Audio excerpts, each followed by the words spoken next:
नमस्कार, तुम्हा सगळ्यांचं मनापासून स्वागत. तर चला आपण आज बनवूया पालक भजी. त्यासाठी अगोदर बाउलमध्ये पाणी घ्यायचं आहे. नंतर मुठभर पालक घ्यायची आहे, ती स्वच्छ अशी मीठ टाकून धुवून घ्यायची आहे. नंतर पाण्यातून व्यवस्थित पाणी निथळून तिला कट करून घ्यायची आहे.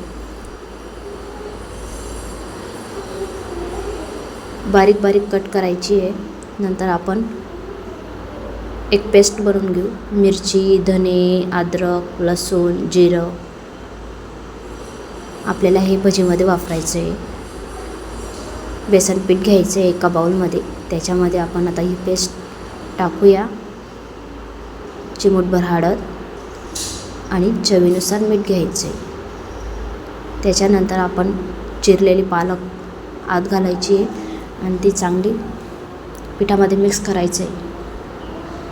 त्याच्यात पाणी टाकायचं, कारण पालक पाणी सोडतं तोपर्यंत आपण पाणी टाकायचं नाही, लागलं तर पाणी टाकायचं. आता आपण इकडे तेल तापत ठेवलेलं आहे. मंद आचेवर मस्तपैकी भज्या तळून घ्यायच्या आहे.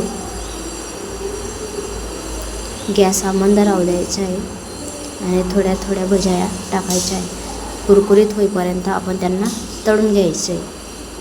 आपण बघू शकता पालकमध्ये जास्त पीठही घातलेलं नाही आहे, कारण पालकची चव चालली जाते.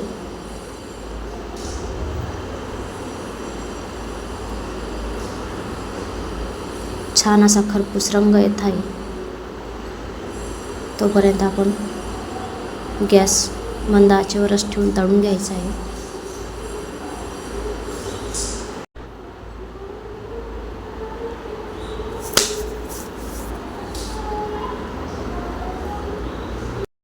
आपण बघू शकता अत्यंत कुरकुरीत अशी झालेली आहे. जर तुम्ही आपल्या चॅनलला नवीन असाल तर आपल्या चॅनलला लाईक, शेअर, सबस्क्राईब करा आणि तुम्ही पालक भजी, पालक पकोडा तयार करून बघा आणि कसा झाला आहे ते आपल्याला कमेंटमध्ये नक्की सांगा.